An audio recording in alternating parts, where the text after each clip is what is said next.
Prenons maintenant dans 1 Jean. 1 Jean 5, 5 à 8. Lisez pour nous.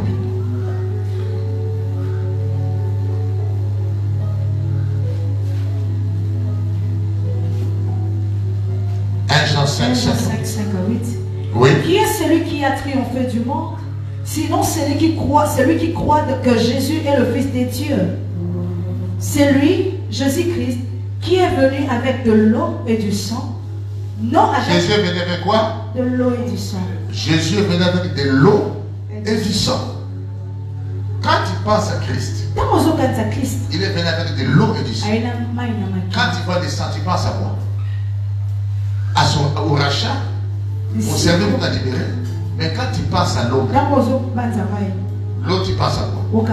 Tu penses à quoi? Au baptême. N'est-ce pas? Au baptême qui nous a libérés, qui a changé nos vies, qui nous a engagés dans une bonne conscience. Amen. Jésus a amené quoi? L'eau et du. Aujourd'hui, il faut savoir, l'eau et du sang, ce n'est pas l'homme qui a amené. Ici, on parle de l'eau. Comme élément d'abord. Ce n'est pas un symbole. Seulement. Il y a tout dans l'eau. Allez-y. Non avec l'eau seulement. Non avec l'eau seulement. Mais avec l'eau et avec le sang. Il a avec l'eau et avec le sang. Allez-y. Et c'est l'esprit qui rend témoignage. C'est l'esprit qui rend témoignage. Parce que l'esprit est la vérité. Parce que l'esprit est la vérité. Allez-y maintenant. Car il y en a 3 qui rendent témoignage. N'oublie pas ces détails dans la spiritualité. Il y a 3 qui rendent témoignage. Allez-y. 1. L'esprit. L'esprit. 2. L'eau. L'eau. 3. Et le sang. Les témoignages de l'esprit, c'est comment? Les témoignages de l'eau, c'est comment? Les témoignages du sang, c'est comment? Okay. Et les 3 sont d'accord. Non, non, non. Les 3 sont désaccords. Les 3 sont d'accord. Qu'est-ce qui sont? Les 3 qui sont d'accord, qui sont ceux? 1. L'esprit. 2. L'eau. 3. Et le sang. Donc quand tu fais un service d'eau, l'esprit n'est pas contre. Il est d'accord. Quand tu pries, tu gères l'eau, c'est déjà l'esprit approuve. C'est ce que ma Bible me dit. Les 3 rendent témoignage. Maintenant, les témoignages du sang, c'est quoi? Les sangs témoignent, les sangs parlent, parce que les sangs parlent mieux que les sangs d'Abel. L'esprit témoigne. L'esprit certifie. L'esprit parle. L'esprit témoigne là où il a été envoyé, il agit. Mais le témoignage de l'eau. L'eau témoigne comment? L'eau. L'eau, c'est encore son témoignage. Quel est le témoignage de l'eau? Est-ce que celui qui est né d'eau, qui n'est pas né d'eau, est d'esprit, peut hériter le royaume? Donc celui qui est né d'eau, l'eau le témoigne. Je parle de l'eau ici comme d'abord élément. L'eau est un élément. N'oublions pas ça. 2. L'eau c'est un plan, un espace, une planète. Il ne faut jamais oublier ça. Et vous devez savoir, comme je vous ai dit, les eaux prennent 3 quarts. La terre c'est 1 quart. Et l'eau comme plan, c'est tellement balèze. Dans la spiritualité, il y a au moins plus de 7 planètes. L'eau là comme plan, c'est ce qui est écrit dans le livre de Job. Il a été formé par des portes et par des barrières. Cette eau là au fin fond, il y a aussi les abîmes qui sont comme des puits là-bas, enfouis dans lesquels il y a aussi l'eau. L'eau comme élément, il y a aussi l'eau Au ciel, il y a aussi les écrits de ciel. Mais l'eau comme plan, il y en a, ce plan est tellement vaste. Dans un plan, il y a des plans. Dans l'autre plan, il y a des plans. Dans l'autre plan, il y a des plans. Je vous donne un exemple. Si sur terre, nous avons 5 continents. Mais chaque continent a combien de pays? Même moment où c'est les autres. Même dans ces mêmes continents, on a des races noires, des races jaunes, des races rouges, ainsi de suite. Même aux eaux comme plan, il y a plusieurs habitants dans l'eau. Même dans le monde sironique, monde des sirènes, monde des esprits des eaux, il y a des sirènes rouges, il y a des sirènes de la côte, il y a plusieurs sortes de sirènes.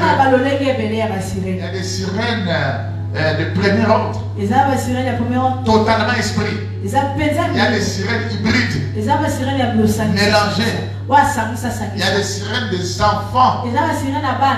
Les sirènes ils ont fait des enfants avec des humains. Il y a d'autres qui reviennent, qui possèdent les gens. Il y a des autres qui prennent le corps. Le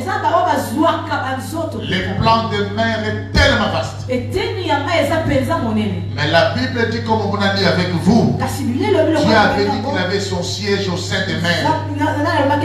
Parce que la Bible dit que c'est la mer. La mer là, c'est Dieu qui l'a créée. C'est Dieu qui a créé la mer. Ce n'est pas l'homme. Il avait mis son siège aussi là. On a vu avec vous que l'ange des eaux existe. L'ange des eaux existe. Mais comment est-ce que la mer a eu toutes ses habitations? La Bible, quand il parle de la mer, il parle de la mer et de tout ce qui s'y trouve. Et on a vu comment le diable a quitté là-bas. Il est descendu jusqu'au fin fond. Dans la mer, il y a même des prisons. Il y a des prisons. Lisez pour nous d'abord 1 Pierre 3, 18 à 21. La mer, sous la mer, un moment ça va aussi sous la terre. Parce que sous la terre, il y a aussi de l'eau. Il y a une connexion entre la mer et la terre. En bas là-bas. Grande connexion. Allez-y. Christ aussi a souffert une fois pour le péché, lui juste pour deux injustes, afin de nous amener à Dieu, ayant été mis à mort quant à la chair, mais ayant été rendu vivant quant à l'esprit. Oui. Dans lequel aussi il est allé prêcher aux esprits en prison. Il est allé prêcher aux esprits en prison. Oui. Qui autrefois avait été incrédule, lorsque la patience des dieux s'est prolongée, oui, au jour de Noé, pendant la construction de l'arche, oui, dans laquelle un petit nombre de personnes, c'est-à-dire 8, furent sauvées à travers l'eau. À travers l'eau. Cette eau était une figure du baptême. Tu peux t'arrêter d'abord là. On a vu qu'il y a des âmes qui sont en prison. On nous parle. On nous dit pas qu'ils sont dans les séjours des morts. Ils sont en prison. Je voudrais vous donner une explication. Je vais vous aider. Lorsqu'on parle de paradis, beaucoup de gens ont des grandes confusions là-dessus. Normalement, quand on parle de séjour des morts, on sépare ça en deux places. Les gouffres. Et on parle aussi de paradis. C'est là où les gens sont bien. Ils sont en bon état. On parle de Saint Abraham. Mais le deux est séparé par quoi? Par de grandes abîmes. N'est-ce pas? Là on a parlé de paradis. Mais comment est-ce que d'autres aussi le jardin d'Éden, d'autres appellent ça aussi paradis, non? Il y a des versions bibliques qui disent ça, oui ou non? Ça ne s'arrête pas là. Si le paradis, on prend le paradis dans le séjour des morts, ça veut dire que le paradis est dans les rocs d'en bas. Mais l'apôtre Paul dit quoi? Il connaît un homme qui fut ravi au 3e siècle. Il a été jusqu'au paradis. Comment est-ce qu'on présente le paradis sous la terre, on représente le paradis dans les cieux? Où est le paradis?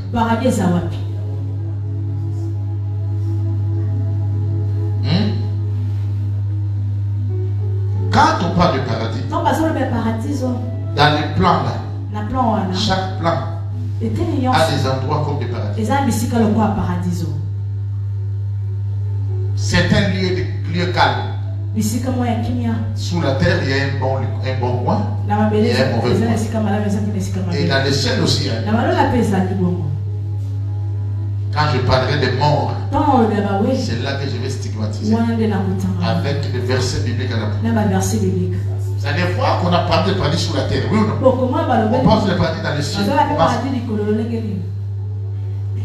Chaque plan a son paradis.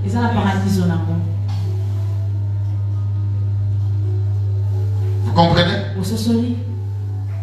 Écoutez très bien. Je suis en train de vous parler le plan, l'eau comme plan. Chaque plan a des êtres, a des réalités. On ne saura jamais donner tout ça dans les détails. Dieu nous montre des choses. Quelqu'un est tombé au beach ici dans l'eau.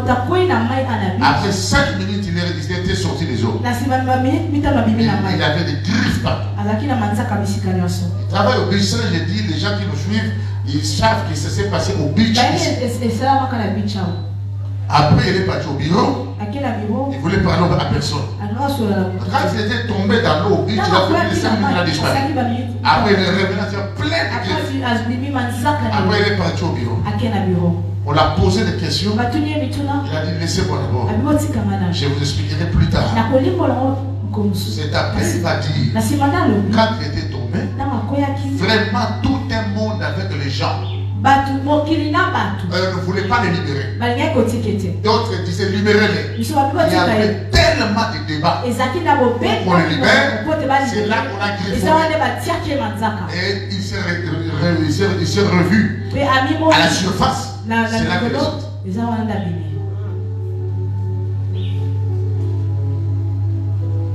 Dans la mer, il y a des prisons. Dans la mer, il y a des habitations. Il y a des quartiers. Il y a des espaces. On ne franchit pas comme ça. Tu rentres, tu restes.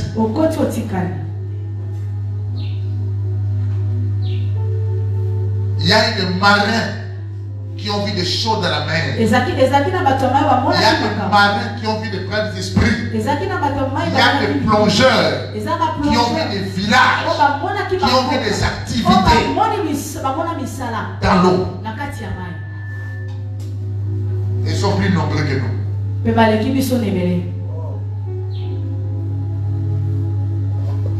C'est pourquoi l'influence des contrées maritimes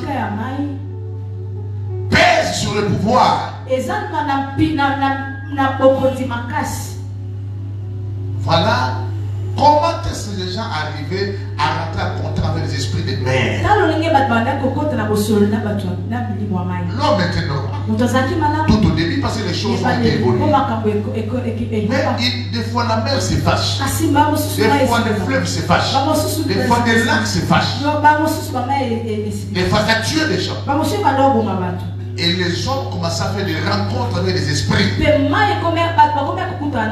Des fois, quelqu'un rentre en transe. On lui pose la question, qui es-tu? C'est moi, l'esprit des eaux. Bon, qu'est-ce que tu fais? Et à partir de là, la personne là devient une porte. Et il y aura des dirigeants qui commenceront maintenant à dépendre des instructions des esprits des eaux. Et ils vont commencer à bénéficier du service de l'esprit des eaux. C'est comme ça que les religions africaines s'est créées. J'allais voir quelqu'un devient guérisseur. Mais il a aussi ses acolytes qui rentrent en transe. Les esprits des opas. Cherchez l'huile d'olive. Cherchez l'huile de Pâques. Cherchez ceci là. Prenez la peau du crocodile. Toute cette science-là venait de quelque part. Ça passait par la manifestation de l'esprit au travers de certaines personnes. Et finalement, ça créait des religions. On bâtissait des temples africains. On initiait tous les villages. Et les ancêtres faisaient des alliances. Il y avait des alliances sexuelles avec les esprits qui pouvaient commencer à demander des femmes. Si vous voulez que je reste avec vous, que vous allez pouvoir donner une fille, donnez-nous ceci, cela. Soit tu dois épouser l'esprit de mère. C'est comme ça que le monde va commencer à corrompre la race humaine. C'est pourquoi la chair de l'homme ne peut jamais hériter de l'homme. La chair de l'homme est le résultat de grands mélanges.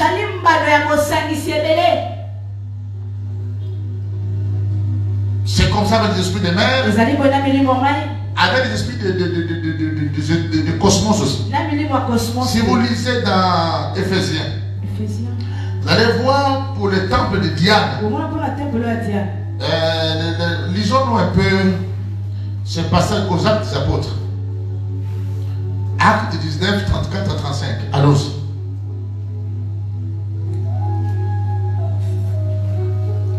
Mais quand ils reconnurent qu'il était juif, tous d'une seule voix crièrent pendant près de 2 heures. Grande est la Diane des Éphésiens. Cependant, le secrétaire, ayant apaisé la foule, dit: Homme Éphésien, quel est celui qui ignore que la ville d'Éphèse est la gardienne du temple de la grande Diane et de son simulacre tombé du ciel? Le simulacre de Diane est tombé du ciel. Il y a des villes gardiennes. Cela veut dire que la ville d'Éphèse est la gardienne. Les divinités des mers, les divinités stellaires des esprits des étoiles, chaque divinité s'accaparait des villes. Et la ville sera sous l'influence de cette divinité. Et les ancêtres d'Éphèse ont trouvé cette doctrine des siècles et des siècles, que c'est Diane qui était leur déesse. Dans d'autres contrées, on vous dira c'est l'esprit de Bengo Bengo. Dans d'autres contrées, on vous dira c'est tel esprit. C'est tellement nombreux. Et il y avait à telle enseigne qu'ils ont bâti un temple pour ça. Il y a des rituels sur Diane. Il y a un sacerdoce noir là-dessus. Il y a une spiritualité qui gère ces choses. Et ils obéissent, ils marchent par rapport à ça. Retenez un principe que je vais vous donner aujourd'hui. La clé pour rêver toute spiritualité, rêver toute divinité, c'est la célébration de cette divinité.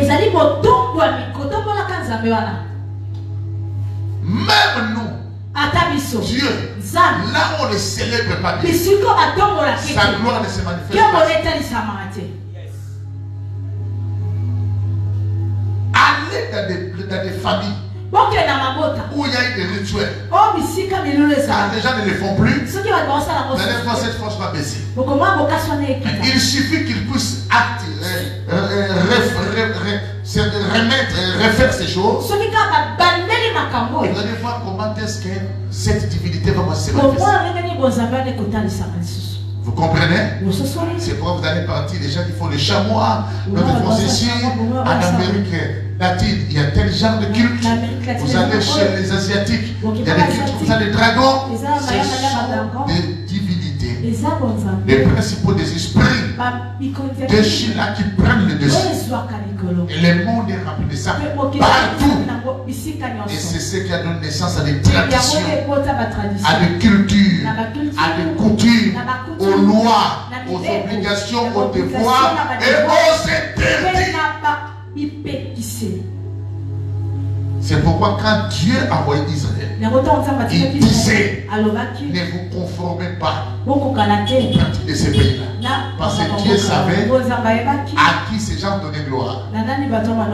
Pourquoi Dieu va dire, n'essayez pas de représenter ni ce qui est dans les cieux, ni sur la terre, ni dans la mer. Ne représentez pas ça. Parce que dans les principes de la spiritualité, la connexion s'établit par des représentations.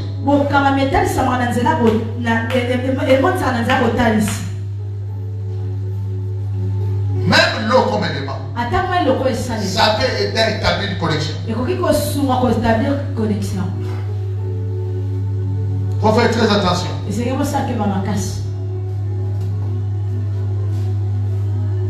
Qui a dit Amen? Est-ce qu'on est ensemble? Est-ce qu'on est ensemble? Est-ce qu'on est ensemble? Il faut faire très attention. Ça, c'est comme ça. Et ce plan-là est visité. Mais comment la mer? Il y avait un ciel de Dieu dedans. C'est comme la terre. Mais la mer maintenant est l'une des places la plus puissante. La mer, pas blaguer. Il y a des esprits compliqués. Attention. Il y a des esprits qui ont résisté, qui ont, écoutez, les esprits qui ont pu bloquer Gabriel. 21 jours, pas 2 jours. Et si cet esprit vient vers toi, écoute, dans la spiritualité, l'homme élève le niveau de son esprit. Vous allez voir un langage chez les anglophones. Ils appellent les grands esprits, les grandes personnes, comme ils appellent aussi les principautés. Comme les anglophones disent ça, c'est pas une principauté. Mais ça dépend du niveau, ne sois pas orgueilleux. Ne crois pas que ce n'est pas ce qu'il y a des amers. C'est celui qui a la spiritualité. Il te trompe. Sinon, même dans le monde, on dira que c'est les multimilliardaires qui ont la spiritualité des verts. Mais pourquoi ils ont aussi leur maître? Pourquoi ils ont aussi leur gourou? Tu es piégé à partir du moment où tu as cru que la valeur de la spiritualité dépend du niveau financier ou du niveau matériel. C'est là que tu es perdu. Élie dans son époque était le plus puissant spirituel. Samuel était le pote majeur. Mais il n'était pas le plus riche. Ne vous trompez pas. On vous trompe. Il y a des gens qui ont les matériels. Il n'est pas faux dans la spiritualité.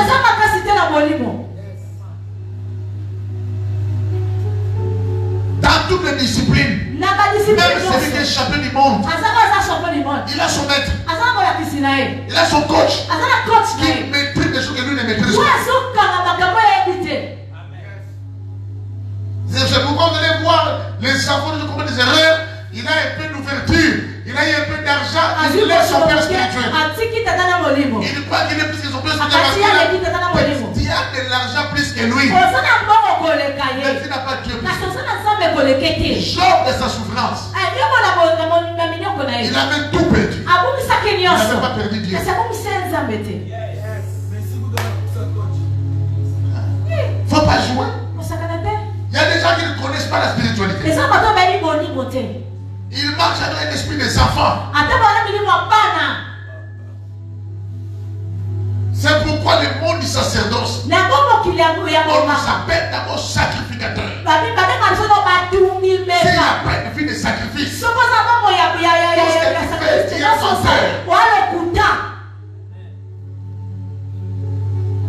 Oh, je n'ai jamais vu dans l'histoire un sacerdotal puissant ambianceur. Je n'ai jamais vu un prophète connecté à mourir des boîtes de nuit. Il y a des choses qui font les goûts des prophètes, les péchés, l'envie qui rappellent le cœur des prophètes. Ce ne sont pas des boissons. Ce ne sont pas des choses. Non. Ils n'ont jamais été des troubles faits qui vont détruire les mariages. Ils ont été mis à part. Ils vivaient dans un système différent du monde. Ils étaient habitués plus aux esprits qu'aux humains. Tu es trop mondain. Tu te plais au concert mondain. Tu restes dans la connexion.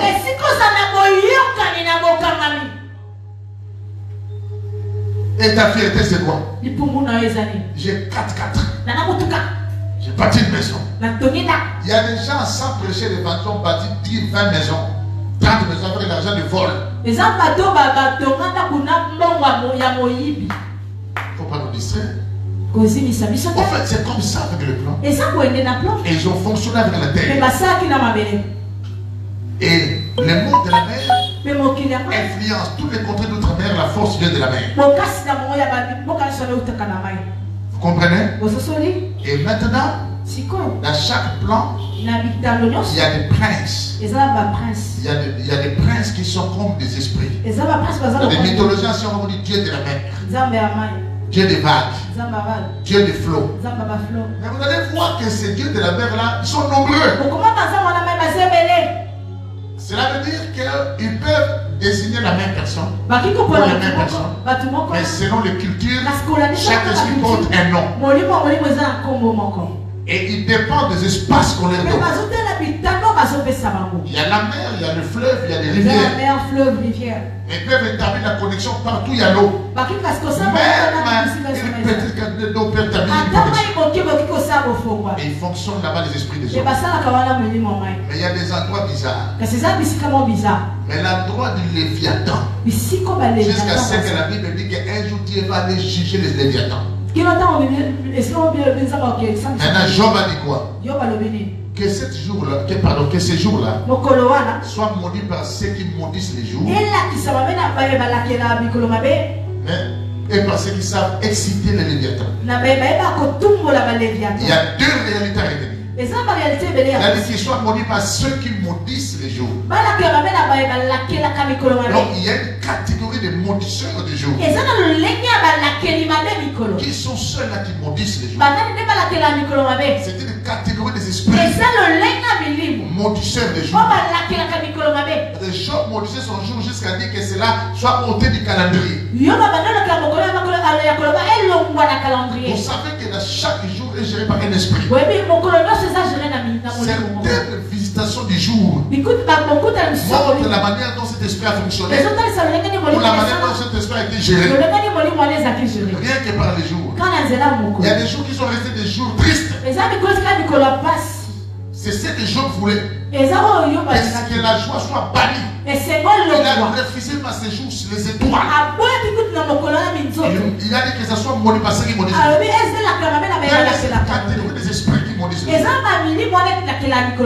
rend un jour malheureux. Ce jour reste dans le calendrier. Et c'est un mauvais jour. Mais les mauvais jours existent. La Bible dit prenez des armes pour résister aux mauvais jours. Les mauvais jours existent. Tous les jours ne sont pas bons. Il y a des mauvais jours. L'homme a son bon jour, l'homme a son mauvais jour. Mais il dit une chose forte. Et par ceux qui savent exciter les Léviathans,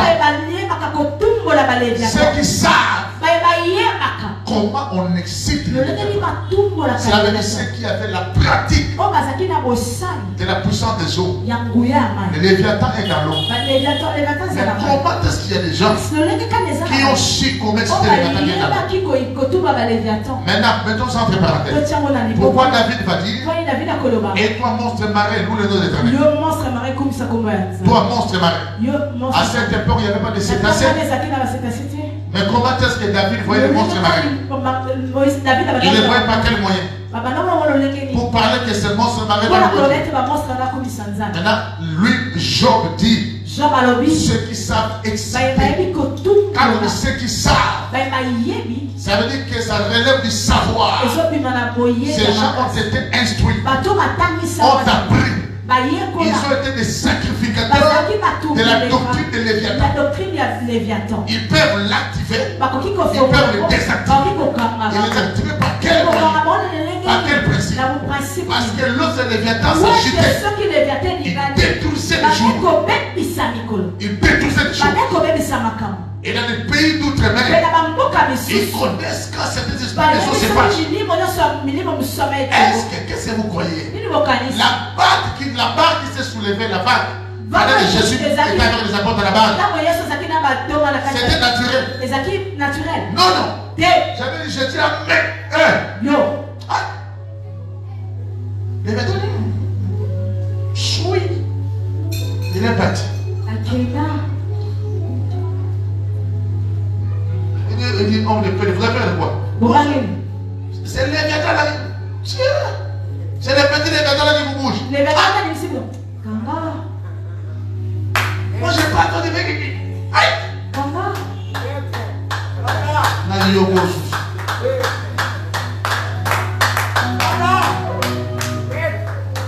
Hein?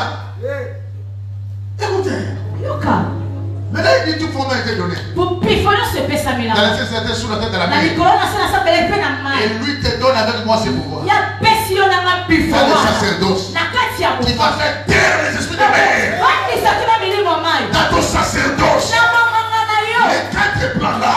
Terre et ciel, terre, mer. Dans le sur l'autel, il y avait 4 cordes. Et ces 4 cordes va gérer les 4 plans. Toi tu es sacerdotal. Jésus-Christ, c'est la science élevée. Écoutez maintenant.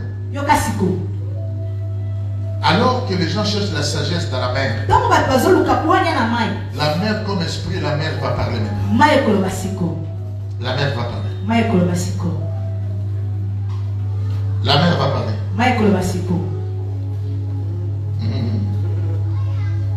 Qui a dit Amen? Amen. Je veux que tu puisses comprendre ces choses.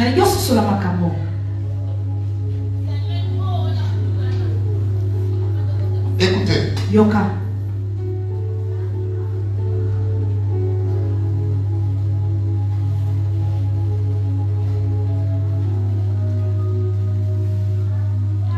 Job 28, 12 à 14. Qui a dit la Bible? Job 28, 12 à 14. Job 28, 12 à 14. Oui. Rapidement, ma fille. Mais la sagesse, où se trouve-t-elle? Écoutez, où se trouve la sagesse? Je vous avais défini la sagesse non selon les religieux, selon la spiritualité.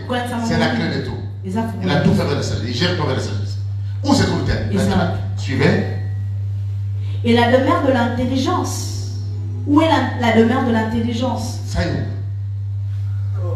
La question est posée. Suivez maintenant. L'homme n'en connaît point le prix. L'homme n'en connaît même point. Elle ne se trouve pas dans la terre de vivants. Ça n'est pas ici. Allez-y. La Bible dit. La Bible, c'est la Bible qui dit comment? La Bible dit. Elle n'est point en moi. Pas moi. Et la mère. Attends. La Bible dit n'est pas à moi. Toi qui vas dans la Bible, tu vas sombrer pour rien. La Bible t'a déjà répondu. La sagesse est là. Ici, il n'y a pas. Même nous, on comprend rien. Après la Bible. Et la mère dit, elle n'est point avec moi. La mère dit, n'est pas avec moi. Dieu de la mer, tout ça de la mer. C'est le monde de Dieu avec qui? Avec Jésus-Christ de Nazareth, le roi des rois, le Seigneur des seigneurs, le président de la création, la sagesse divine. La mer est en dessous de lui. Cette connaissance est au-dessus de lui. En dessous de la mer. Avec des abîmes. Plus grand que la mer. Plus grand que la terre. Maintenant, toi, mère, Tu veux mentir. Mais c'est toi qui as des esprits. Toi qui as des forces. Les esprits de mer. Ça fait ravage. Mais toi, étant d'esprit, tu dis quoi? Mère, la mère veut renoncer. Écoutez ce que dit la mère. Prenons Ésaïe 23, 4. Ésaïe 23, 4. C'est ça, maintenant la mère va parler. Toi, tu es en train de ainsi dire l'Éternel. Tu vas entendre ainsi dire la mère. À haute voix. Vas-y. Sois confuse, Sidon. Sois confus, Sidon. Car ainsi parle la mer. Ainsi parle la mer. Ainsi parle la mer. Ainsi parle la mer. Les gens s'amusent. Ainsi parle la mer. La mer a une bouche. La mer a parlé. La mer a dit quoi? La forteresse de la mer. La forteresse base de la mer veut ouvrir la bouche. Elle a dit quoi? Je n'ai point eu de douleur. Je n'ai point de douleur. Je n'ai point enfanté. Je n'ai jamais enfanté. Je n'ai point nourri de jeunes gens. Je n'ai pas nourri de jeunes gens. Ni élevé de jeunes filles. Ni élevé de jeunes filles. Toutes les sirènes là, c'est pas moi qui les ai enfantées. Ils sont venus leur manier avec Satan. Moi la mère, je sais pas. C'est pas moi qui les ai enfantées.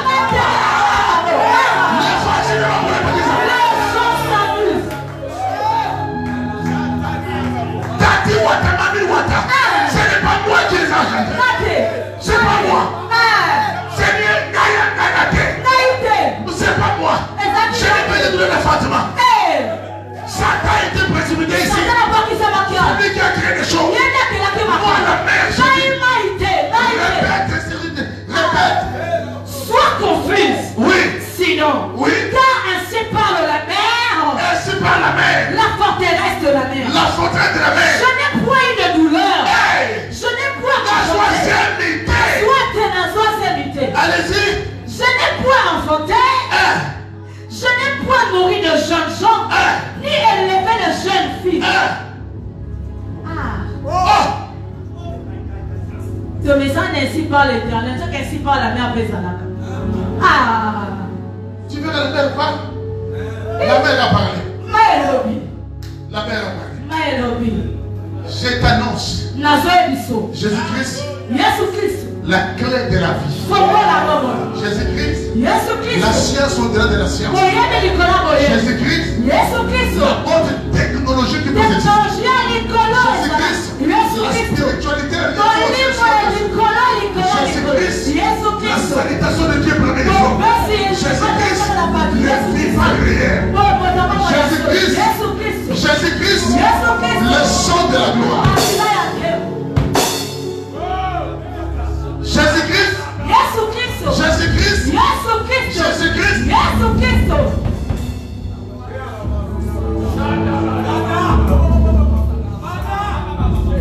Déchausse-toi. Le bois va s'abattre. Déchausse-toi. Le bois va s'abattre.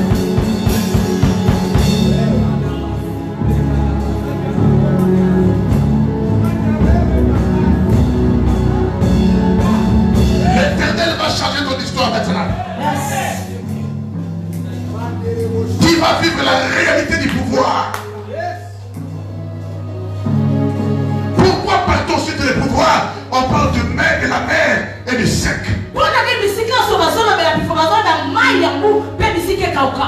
Attention. Robakaya Basanta. Quel racoto à Chine. Et Rabababa. Aujourd'hui, c'est ta saison, lève-toi. Lève ta main droite. Répète après moi. Père, j'ai le pouvoir à Jésus-Christ. Le Dieu de mon ordre, de mon sacerdoce, le sacrificateur par excellence, le chemin, la vie et la vérité. Je ne connais que Jésus-Christ.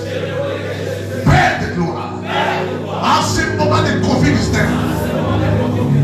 que ce soit la mer, la terre, le royaume des morts, les cieux inférieurs, tout genou fléchira devant le nom de Jésus-Christ.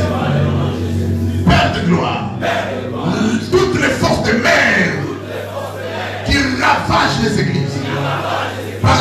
débauche, les homosexualités, les lesbianismes, les esprits cyraniques, les esprits de Léviathan, les esprits de prison de la mer, qui détruisent le monde par des modes sataniques.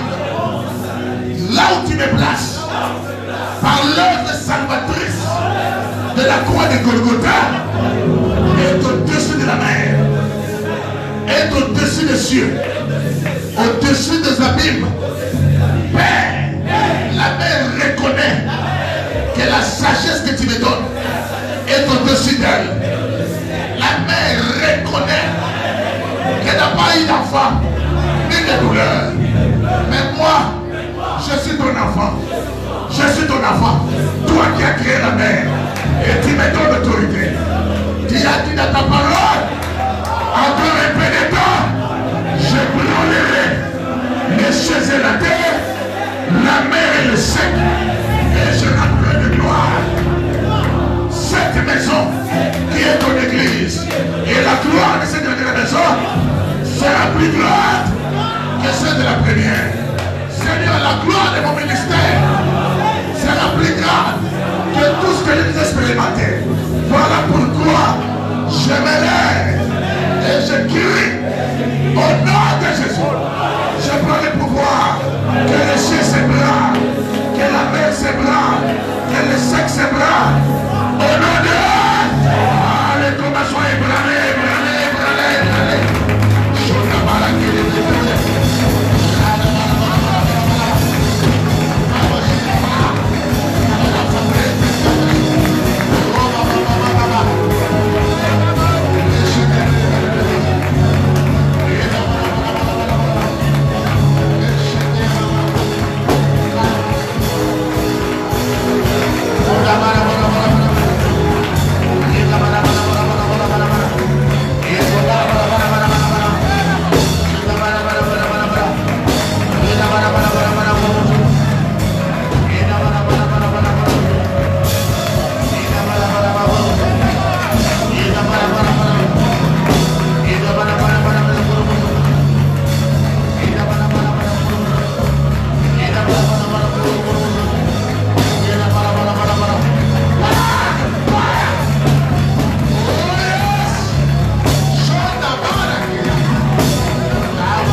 Papa, il faut parler avec implication.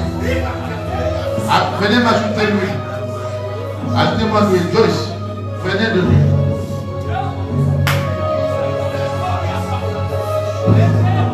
Attends qu'on ajoute un peu.